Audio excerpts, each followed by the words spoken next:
Hi everybody, today I'm going to further investigate and hopefully remedy the low RPM sluggishness that has afflicted my 1997 Dodge diesel pickup.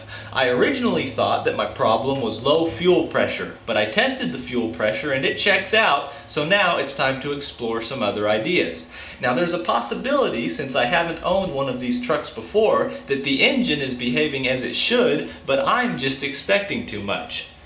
But I don't think so. Have a look for yourself.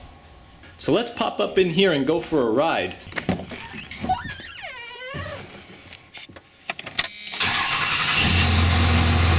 Alrighty, here we go from a dead stop with the AC on because it's 100 degrees outside. 3, 2, 1, go. Pedal to the metal.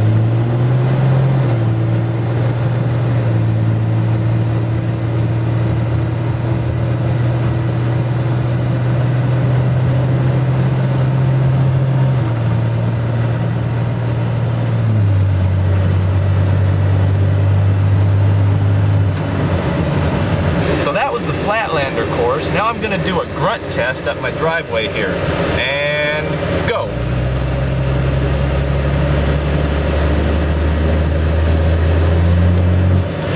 Don't want to hit my garage here. So what do you think? I think it's a little more gutless than it ought to be, but I have an idea about what might be causing the lackluster acceleration.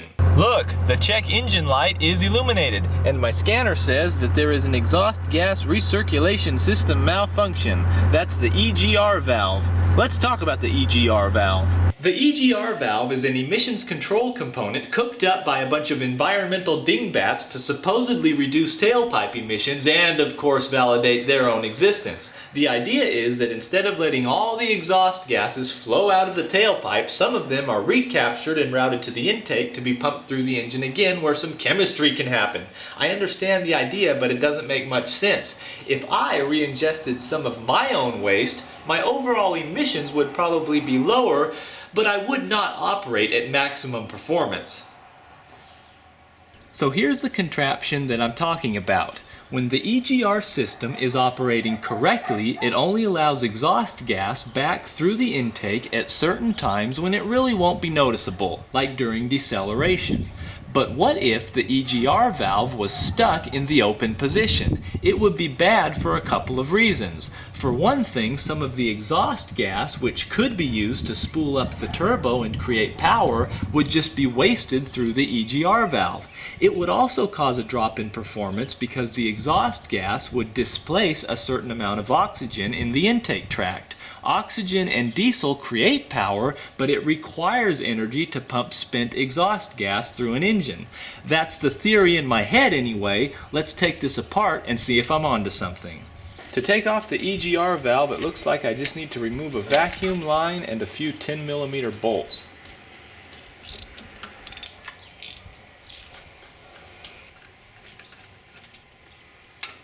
Do you see what I see? This thing is stuck open. So it was giving my engine a constant dose of poison.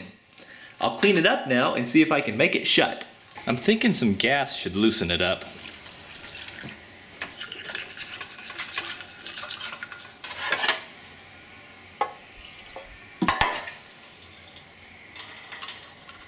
Well, after a little bit of cleaning and inspection, I've decided that this EGR valve is trash. It just kind of flops open and closed, and there are some chunks of metal missing from this outer sleeve. I don't want to think about where they went. So I'm pretty sure now that this is the cause of my low power complaint. I'm just not sure if it's because the valve is stuck open or because it was sending metal fragments through the engine to score cylinder walls, chip valves, and ravage turbo blades. Yuck. So what should I do now? Buy a new EGR valve for $400 so it can continue feeding my truck a steady diet of exhaust smoke and metal bits? I don't think so. The time has come, folks, for EGR Exodus. The first thing I'll do is remove this exhaust gas diversion tube. Then I'll make a couple block-off plates out of this 1/4-inch steel.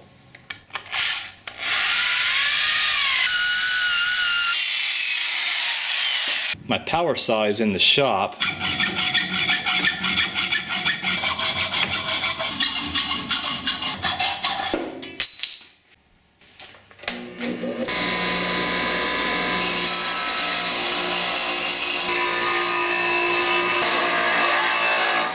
And now I can use these to replace this.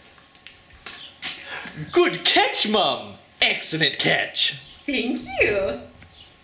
I've sanded the contact areas of my plates smooth, and I'll just reuse the original gaskets.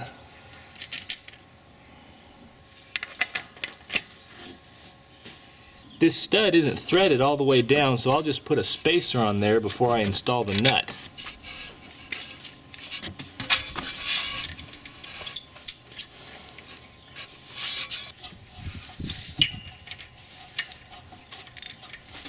And now for the air horn block-off plate. That's a new word I learned just today. Air horn.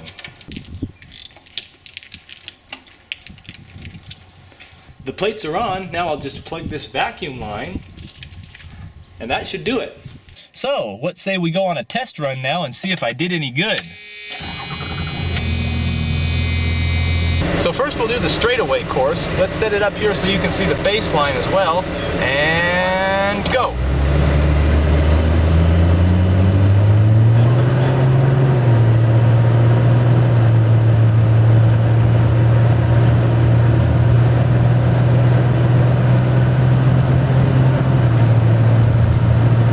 So here's the results of the straight line test. My initial run with the leaky Egr valve returned a 0 to 60 time of 15.03 seconds, and after the repairs that number was brought down to 14.20 seconds, which I think is a substantial improvement. So now we'll move on to the grunt test and see how it performs from a dead stop at the base of my driveway, which has a formidable incline. And go!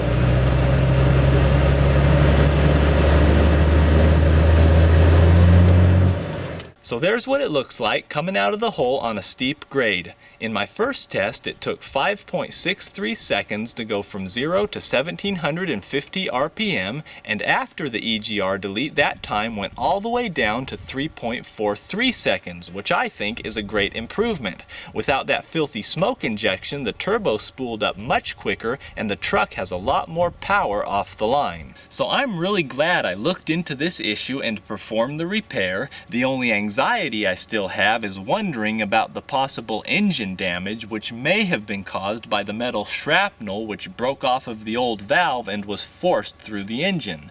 But there's no sense in worrying about it now. All I can do is be happy that my truck is performing at what I believe is close to 100%, and I 100% thank you for watching.